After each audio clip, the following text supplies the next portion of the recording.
अस्सलाम वालेकुम, मैं हूं इम्तियाज हुसैन।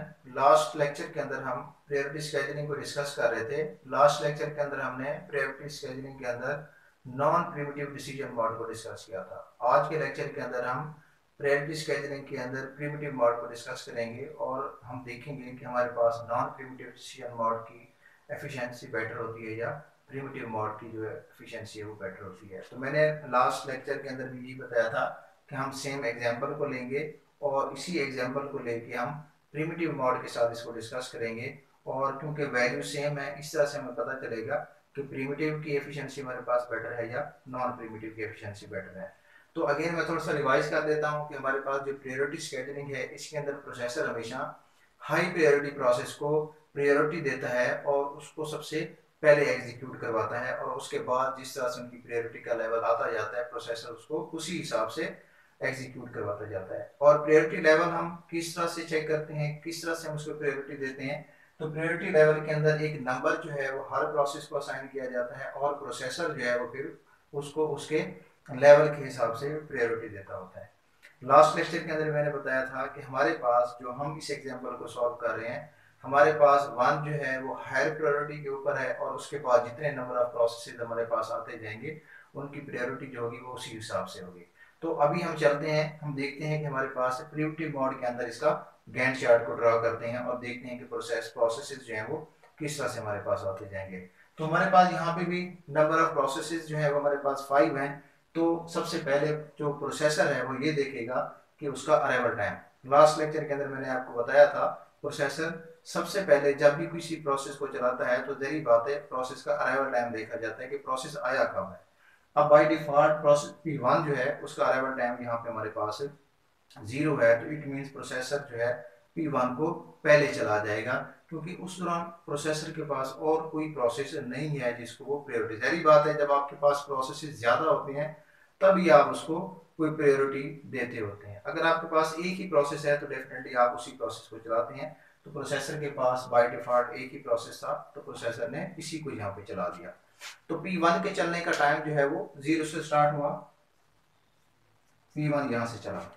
अभी P1 ने अपनी एग्जीक्यूशन स्टार्ट की तो 2 टाइम चला P1 और इसी दौरान 2 टाइम के ऊपर प्रोसेस हमारे पास कौन सा आ गया, P2 आ गया।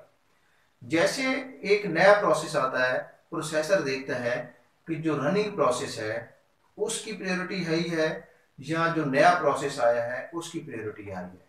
तो जब प्रोसेसर ने देखा P1 की प्रायोरिटी 3 थी, P2 की प्रायोरिटी जो है वो कितनी थी, 1 थी। इट मींस कि प्रोसेसर ने देखा P1 की प्रायोरिटी जो है वो लो है, 3 है। जैसे मैंने अभी स्टार्ट में बताया कि हम हाई प्रायोरिटी 1 को देंगे उसके बाद अप टू 1 चलता जाएगा और P2 की प्रायोरिटी कितनी है, 1 है। इट मींस के P2 की प्रायोरिटी हाई थी।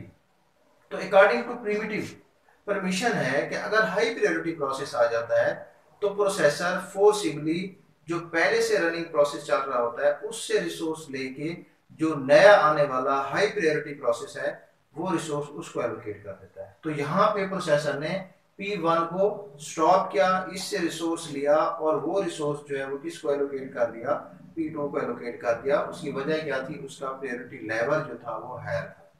तो P1 जो है वो 2 टाइम चल चुका था और रिमेनिंग जो इसका टाइम रह चुका था वो 8 था।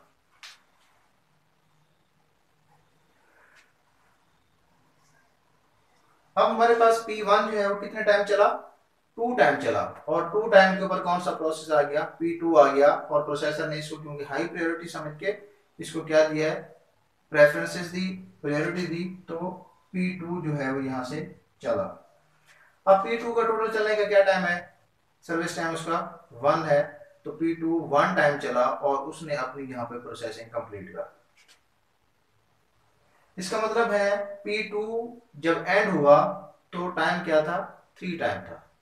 तो ये प्रोसेस P2 जो है वो हमारे पास यहाँ पे कंप्लीट हो गया। अब 3 टाइम के ऊपर जब प्रोसेस P2 की एंडिंग हुई, यहाँ पे ये कंप्लीट हुआ, तो प्रोसेसर ने देखा अभी करंटली उसके पास कौन से प्रोसेसेस मौजूद है। तो P3 के आने का टाइम क्या है, 4 है। यहाँ पे क्या टाइम हो रहा है, P2 जब एंड हुआ 3 है। इट मींस कि प्रोसेसर के पास अभी करंटली सिर्फ एक ही प्रोसेस मौजूद है जो कि P1 है। क्यों P1 है, क्योंकि P3 का आने का टाइम क्या है 4 है, वो तो अभी आया ही नहीं है, क्योंकि P2 जब एंड हुआ तो वो 3 टाइम पे एंड हुआ। तो प्रोसेसर के पास क्योंकि और कोई ऑप्शन नहीं थी, प्रोसेसर अगेन P2 से कहां पे चला गया, P1 की तरफ चला गया। अब P1 के ऊपर प्रोसेसर ने एग्जीक्यूशन स्टार्ट कर दी। इसी दौरान 4 टाइम के ऊपर एक और प्रोसेस आ गया P3। अब P3 जब आया तो प्रोसेसर ने देखा इसकी प्रायोरिटी कितनी है, तो इसकी प्रायोरिटी कितनी थी 3 थी। तो प्रोसेसर ने देखा इसकी प्रायोरिटी भी 3 है और उसकी प्रायोरिटी भी 3 है, तो दोनों की प्रायोरिटी जब सेम हो गई तो प्रोसेसर ने जो ऑलरेडी पहले प्रोसेस चल रहा था, क्योंकि वो पहले आया था सिक्वेंशली, तो प्रोसेसर ने उसी को चलने दिया। तो P1 ने अपनी एग्जीक्यूशन यहां से स्टार्ट रखी। P1 जो है वो 8 टाइम पहले चल चुका था, 1 टाइम फिर यहां से चला था, बट क्योंकि इसकी एग्जीक्यूशन कंटिन्यू रही तो उसके बाद ये चलता रहा और फिर 6 टाइम के ऊपर एक नया प्रोसेस आ गया P4। जब एक नया प्रोसेस आया P4 तो प्रोसेसर ने देखा P4 की प्रायोरिटी हाई है या P1 की प्रायोरिटी हाई है जो अभी रनिंग स्टेट के अंदर था। तो P4 की प्रायोरिटी कितनी थी 4 थी, P1 की प्रायोरिटी कितनी थी 3 थी, तो इसका मतलब है कि हाई प्रायोरिटी प्रोसेस था वो P1 ही था, तो प्रोसेसर ने इसी को चलने दिया।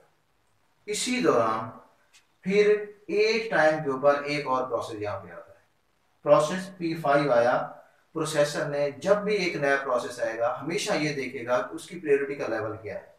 तो प्रोसेसर ने देखा P5 की प्रायोरिटी जो है वो कितनी है 2 है, P1 की प्रायोरिटी जो अभी रनिंग स्टेट के अंदर था उसकी प्रायोरिटी कितनी थी 3 थी। इट मींस कि प्रोसेसर ने देखा 3 लो प्रायोरिटी है, 2 जो है वो हाई प्रायोरिटी है, तो प्रोसेसर ने P1 से अगेन यहां से रिसोर्स लिया फोर्सिबली और किसको एलोकेट कर दिया 5 को एलोकेट कर दिया। अब P1 जो कि पहले 2 टाइम चल चुका था, रिमेनिंग कितना रह गया था 8 रह गया। अब देखें P1 जो था पहले कितने टाइम बचा हुआ था 8 टाइम, क्योंकि ऑलरेडी 2 टाइम वो यहाँ पे चल चुका था। जब P5 किस टाइम के ऊपर आया 8 टाइम के ऊपर आया, तो P1 की प्रोसेसिंग जो है वो कितने टाइम पे एंड हुई 8 टाइम के ऊपर।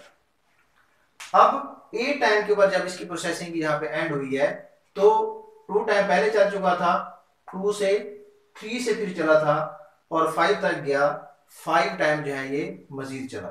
यहां से आपने गौर करना है P2 एंड 3 टाइम के ऊपर हुआ था और फिर P1 चला था 3 टाइम से, 3 से लेकर कितने टाइम तक चला 8 टाइम तक। तो इसका मतलब है 3 से 8 टाइम जब चला तो टोटल 5 टाइम चला है यहाँ पे, तो 8 टाइम इसका बचा हुआ था, 5 टाइम मजीद चल गया, तो इसका रिमेनिंग जो यहाँ पे बस टाइम रह गया वो हमारे पास 3 रह गया।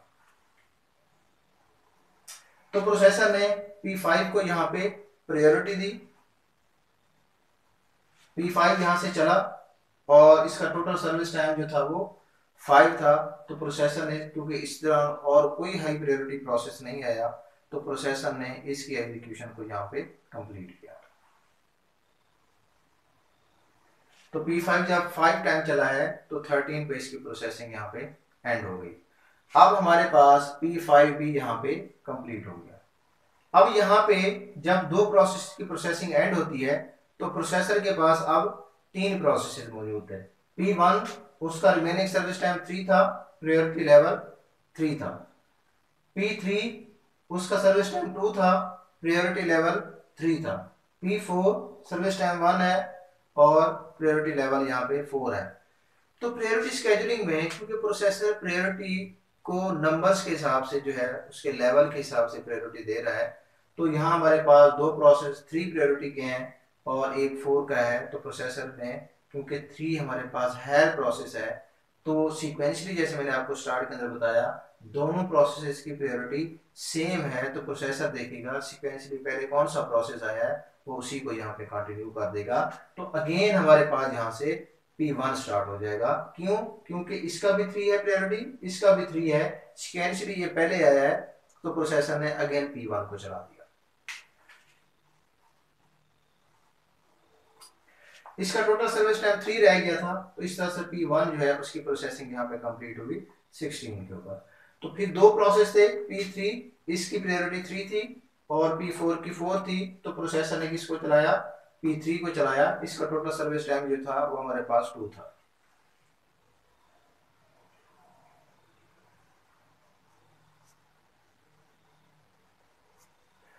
और P3 के बाद क्योंकि प्रोसेसर के पास एक ही प्रोसेस था, तो प्रोसेसर ने इसके एग्जीक्यूशन को कंप्लीट किया। इसका टोटल सर्विस टाइम जो था वो 1 था। तो अब जब हमारे पास यहाँ पे गैंट चार्ट कंप्लीट हो जाएगा, तो फिर हम देखेंगे हर प्रोसेस का फिनिश टाइम। तो देखें, सबसे पहले हम P1 का देखते हैं। P1 यहाँ पे इस गैंट चार्ट के अंदर 3 टाइम चला है मुख्तलिफ टाइम के अंदर, क्योंकि उसकी प्रायोरिटी लो थी, उससे रिसोर्स लिया जाता रहा। लेकिन जब हम इसका फिनिश टाइम देखेंगे, तो वो टाइम देखेंगे गैंट चार्ट के अंदर जब एंड टाइम के ऊपर लास्ट टाइम वो प्रोसेस चला और वहां पे उसकी एग्जीक्यूशन कंप्लीट हुई। तो P1 की एग्जीक्यूशन जो है वो कंप्लीट होगी 16 टाइम के ऊपर, तो इसका फिनिश टाइम जो होगा वो 16 होगा।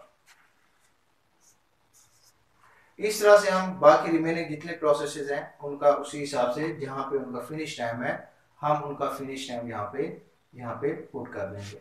तो P2 का जो है वो हमारे पास 3 है। तो इस तरह से हमारे पास जो है वो पांचों प्रोसेसेस का फिनिश टाइम हमने गैंट चार्ट से फाइंड किया है। और P1 का 16 पे एंड हुआ, P2 का 3 पे, P3 का 18 के ऊपर, P4 का 19 के ऊपर और P5 का हमारे पास 13 के ऊपर। तो अब हम ये देखेंगे कि हम इसका हर प्रोसेस का पहले इंडिविजुअल वेटिंग टाइम फाइंड करेंगे, फिर इसका एवरेज वेटिंग टाइम फाइंड करेंगे और फिर इसके रिजल्ट को हम कंपेयर करेंगे नॉन प्रिमिटिव डिसीजन मोड के साथ। तो हमारे पास वेटिंग टाइम फाइंड करने का फार्मूला मौजूद है, finish time minus first time minus arrival time. तो सबसे पहले हम इस प्रोसेस को देखते हैं P1 को, उसका फिनिश टाइम जो है हमारे पास 16 है, उसका फर्स्ट टाइम जो है वो 10 है और अराइवल टाइम जो है वो हमारे पास 0 है। तो इस तरह से इसका जो वेटिंग टाइम हमारे पास आएगा वो 6 आएगा। तो इस तरह से हम सारे प्रोसेसेस का जो है वो वेटिंग टाइम फाइंड कर लेंगे। तो इस तरह से जो है वो हमारे पास इन सारे प्रोसेसेस का यहाँ पे वेटिंग टाइम आ गया। तो P1 से लेकर P5 तक हमने यहाँ पे इन सारे प्रोसेसेस का डिफरेंट जो है वो वेटिंग टाइम आया हमारे पास। जब इनका हमारे पास जो है वो वेटिंग टाइम आ जाएगा, तो उसके बाद जो है हम फिर इसका एवरेज वेटिंग टाइम यहाँ पे फाइंड करेंगे। तो एवरेज वेटिंग टाइम के लिए हमारे पास टोटल नंबर ऑफ प्रोसेसेस हमने यहाँ पे उनको सम अप किया और उनको डिवाइड कर दिया। हमारे पास जितने टोटल नंबर ऑफ प्रोसेसेस थे, टोटल नंबर ऑफ प्रोसेसेस हमारे पास कितने थे, 5 थे। तो हमारे पास वेटिंग टाइम P1 का 6 आया यहाँ पे, उसके बाद P2 का 0 है, P3 का 12, 4 का भी 12 है और 5 का यहाँ पे हमारे पास जो है वो 0 है। तो इनको जब हम सम अप करेंगे तो हमारे पास टोटल जो है ये 30 बनते हैं और डिवाइड करेंगे 5 पे, तो इसका आंसर हमारे पास यहाँ पे जो है वो 6 आएगा।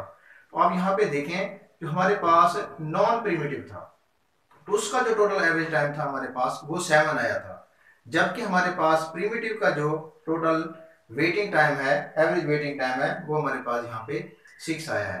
तो यहाँ पे क्लियरली हम यहाँ पे देख सकते हैं कि हमारे पास जो प्रिमिटिव स्केड्यूलिंग है उसकी एफिशिएंसी जो है वो as compared to non primitive वो बेटर है। क्यों? इसका एवरेज जो वेटिंग टाइम है हमारे पास वो कम है और उसका जो नॉन प्रिमिटिव है उसका जो एवरेज वेटिंग टाइम था हमारे पास वो ज्यादा था। तो ये था आज का हमारा लेक्चर। अगर आपका कोई क्वेश्चन हो तो आप कमेंट सेक्शन के अंदर कर सकते हैं।